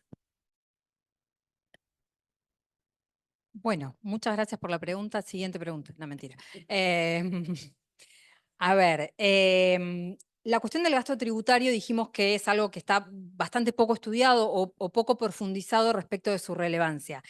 Lo que no dije antes es que es un fenómeno multidimensional. Entonces, cuando nosotros analizamos el gasto tributario o cuando quienes tienen la obligación y la responsabilidad de analizar qué es lo que envía al Congreso de la Nación en concepto de gasto tributario, hay varias cuestiones que deben analizar, en este caso el Poder Ejecutivo. Una cuestión es dimensionar ese gasto, es decir, cuánto significa, como hablamos antes, respecto del porcentaje del PBI. Bueno, además, evaluar cómo se gestó ese gasto tributario, que a lo mejor viene, como dice la compañera, de manera transversal a lo largo de todos los gobiernos. Bueno, ¿cómo se gestó? ¿Cuál fue el origen? ¿Cuáles fueron las razones que motivaron que en algún momento determinado el Poder Ejecutivo, a través de un gobierno determinado, envíe esa decisión de política económica?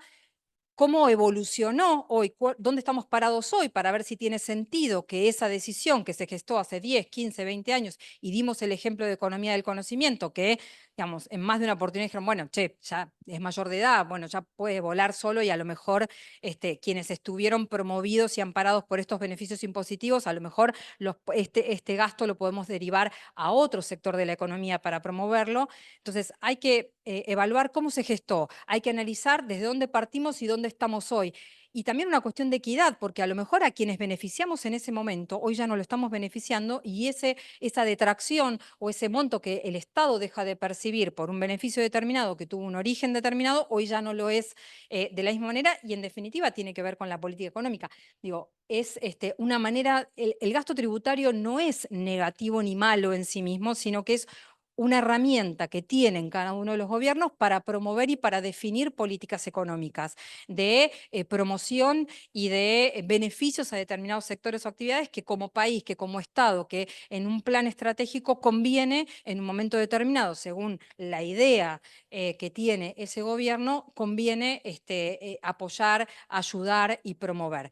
Con lo cual, la eliminación hay que tener mucho cuidado porque puede impactar negativamente en algo que nosotros no queremos impactar. Digo, es un análisis multidimensional y me parece que requiere de mucha responsabilidad, de mucho estudio, de muchos fechos, Jorge y Alejandros, estudiando, que hay muchos como ellos, estudiando, no, yo no, para estudiar están los demás, analizando la cuestión porque de verdad genera, puede, una decisión que a priori parece ser muy democrática y demás, puede generar de verdaderos desajustes en la política económica.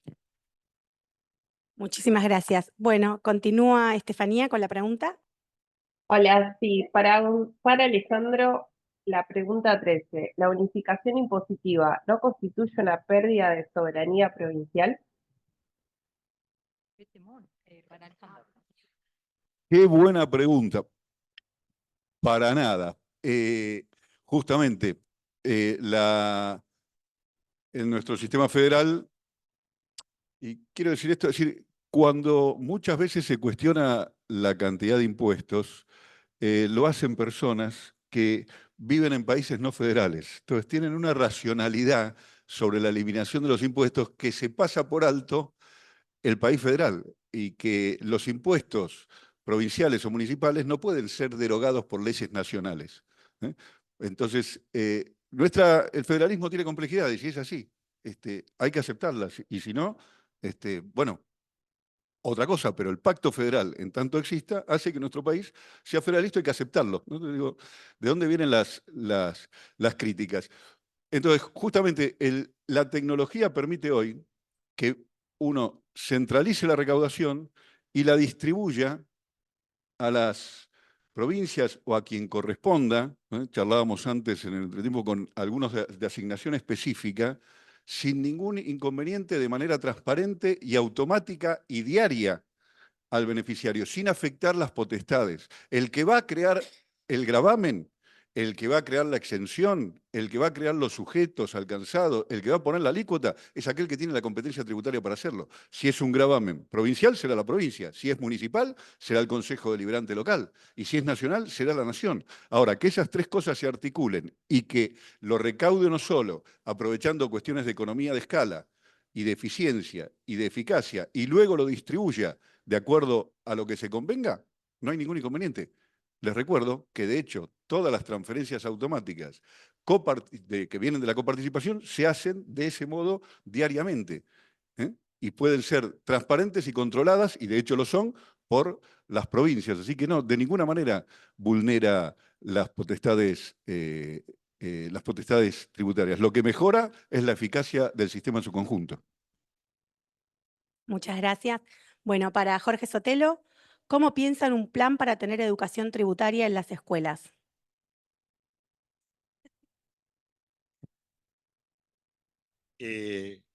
No, hubo hasta hace muy poco. Está todavía, creo, muy devaluado, digamos. Para mí, la educación tributaria en las escuelas tiene que ser un capítulo de una estrategia muy fuerte que yo lo enmarcaría, hablándolo en este ámbito, que es un ámbito político, como es el Instituto Patria. Para mí es parte del capítulo de la batalla cultural en torno a los impuestos. O sea, es una acción más dentro de una gran batalla cultural, simbólica que tenemos que dar nosotros, que ponga el tema de los impuestos donde tiene que estar. Es una condición de posibilidad del desarrollo del país y de la justicia social. Entonces, cuando nosotros estamos frente a un evasor, no estamos frente a un pícaro que está haciendo una picardía menor, ¿no? Estamos frente a un tipo que está atentando contra la posibilidad de desarrollo de nuestro país y atentando contra la felicidad del pueblo. Por lo tanto, en las escuelas hay que discutir esto. Me parece bien que lo ponga en el marco de un plan, porque hay que discutirlo, así como se discutían en las escuelas el plan quinquenal, el primer plan quinquenal y el segundo plan quinquenal, porque eso es lo que genera sentido y sentido de pertenencia a un proyecto. Nosotros hemos olvidado un poco en el último tiempo, un poco por la propia impotencia que causan estos procesos, la batalla política, simbólica y cultural que tenemos que dar con la frente bien alta. Ahí yo enmarcaría el tema de los impuestos en las escuelas, porque si no parece simplemente algo destinado a ir forjando una cultura tributaria neutra, porque, como decía Alejandro, la cultura tributaria es uno de los factores causales del buen comportamiento del sistema. No. Lo que lo que explica el buen o mal funcionamiento de un sistema o el funcionamiento en un sentido o en otro son las disputas de poder que están por detrás, que forman parte del proyecto político que nosotros tenemos que defender cuando defendemos un sistema tributario como el que necesita nuestro proyecto, ¿no? Bueno, muchas gracias. Estefanía.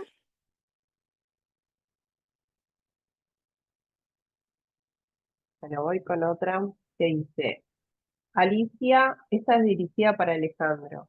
Impuesto regresivo, ¿es aquel en el que el tipo de gravamen es menor cuanto mayor es el nivel de renta? Es decir, los pobres pagan en concepto de dicho tributo una proporción mayor de su renta que los ricos.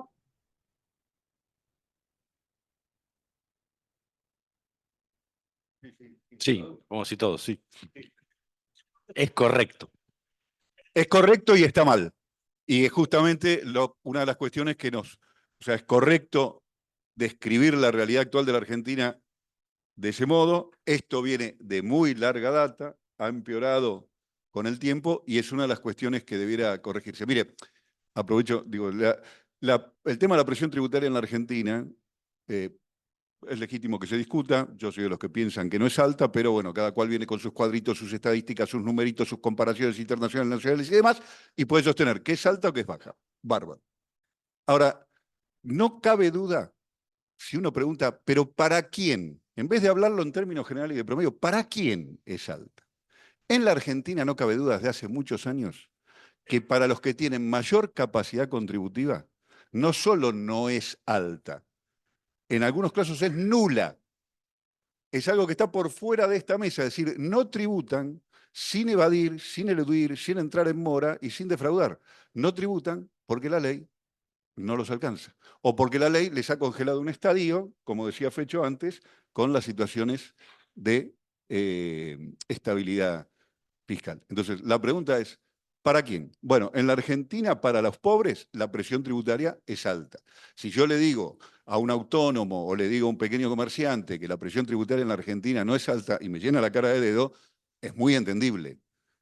Ahora, si, como se escucha, los sectores con mayor capacidad contributiva dicen que la Argentina es el país con mayor presión tributaria, que agobia, que desalienta el ahorro, que desalienta la inversión, y qué sé yo, algunos muchachos que están en Uruguay y se quejan, y la pucha, ¿no? Ni por la empresa, ni por la propia. Sí, muchachos y muchachos, pero digo el que más le gusta hablar sobre esto, ¿no? Entonces...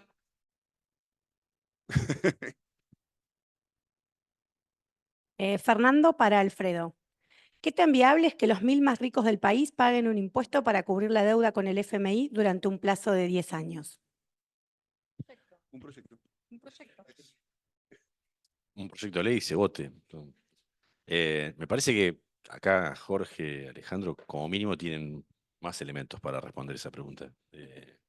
Pero porque la cuestión es capacidad de gestión, capacidad de correlación de fuerza, digamos, para que eso se pueda ejercer. No, no. La viabilidad en términos técnicos, así tan grande la afirmación, no sé, habría que estudiarla y hacer un estudio técnico de si es viable. No, no. Pero que hay condiciones para una mayor extracción de recursos de los sectores que tienen capacidad contributiva, no hay ninguna duda, y como han dicho, hay muchas falencias en ese sentido.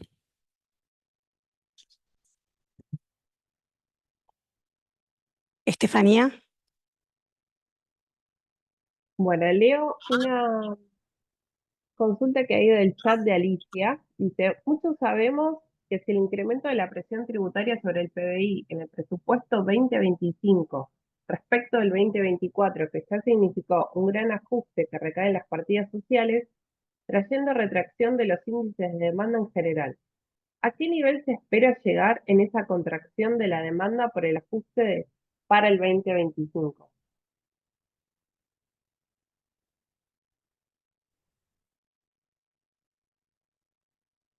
Espera que impacte en la contracción de la demanda el ajuste en las partidas. Quiere. La partida de gasto. Exacto. Me perdí en la pregunta, pero en principio diría es el multiplicador del gasto el que va a determinar.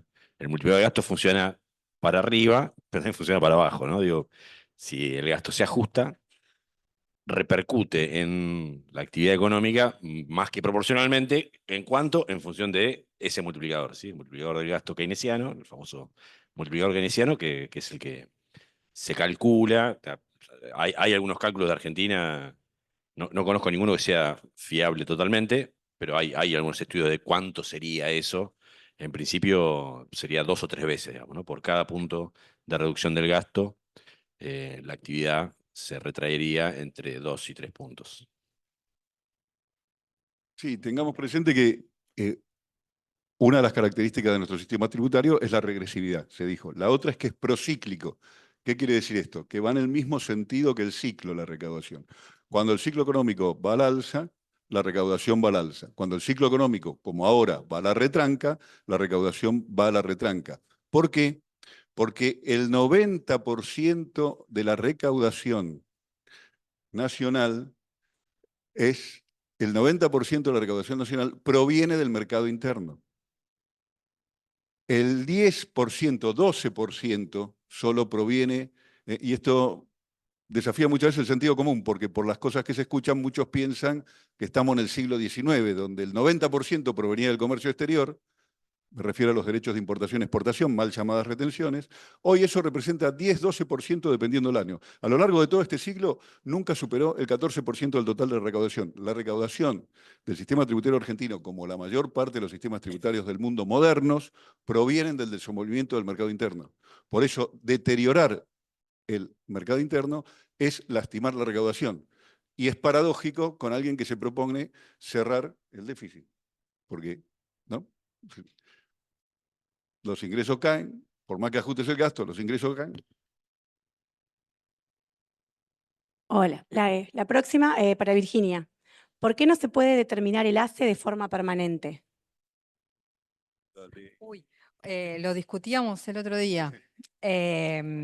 Fue una discusión que llevó adelante el Poder Legislativo y a medida que fueron sucediéndose, recuerden que la propuesta del ACE, del aporte solidario extraordinario para afrontar las consecuencias de la pandemia, se empieza a difundir como posibilidad en el mes de marzo o abril del 2020 y finalmente se sanciona a fines de ese año, con lo cual pasaron varios meses hasta que sucedieron las distintas reuniones con los diferentes sectores y la verdad es que en ese momento el Poder Legislativo decidió que fuera por única vez.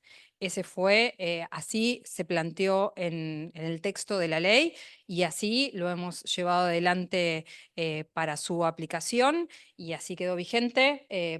Y de hecho la discusión era si se le ponía un plazo, es decir, si vencía en una fecha determinada o se escribía literalmente por única vez. Y la verdad es que se decidió escribir por única vez y no poner un plazo porque ustedes saben que tenemos cierta tendencia a la prórroga de la prórroga de la prórroga. Entonces dijeron, bueno, no prorrogamos, no ponemos un plazo de vigencia para este aporte extraordinario, sino que escribimos que sea por única vez. Y así fue, y así lo cumplimos, y fue por única vez.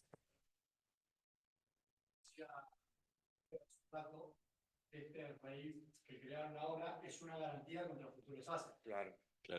No importa tanto la Exacto. personales o evitar la imposición de futuros impuestos al patrimonio. Correcto. Sí. Yo creo que el ACE, en términos de conflicto tributario, fue un conflicto bien manejado, o sea, no presentó problemas, ¿no? Esto es, en gran medida, uno podría suponer, nosotros no sabemos nada de cómo fue, pero podríamos suponer que el hecho de que sea por única vez es una concesión a los actores involucrados que permitieron que la cuestión pasara sin mayor dificultad. Por lo tanto, si uno piensa ahora cómo podríamos hacer para hacer un ACE de manera permanente, lo que tenemos que hacer es evaluar el grado de conflictividad que esto tendría. Y además, ahora, con las nuevas reglas de juego, cuán viable es esto o no. Una cosita quería agregar, Fecho.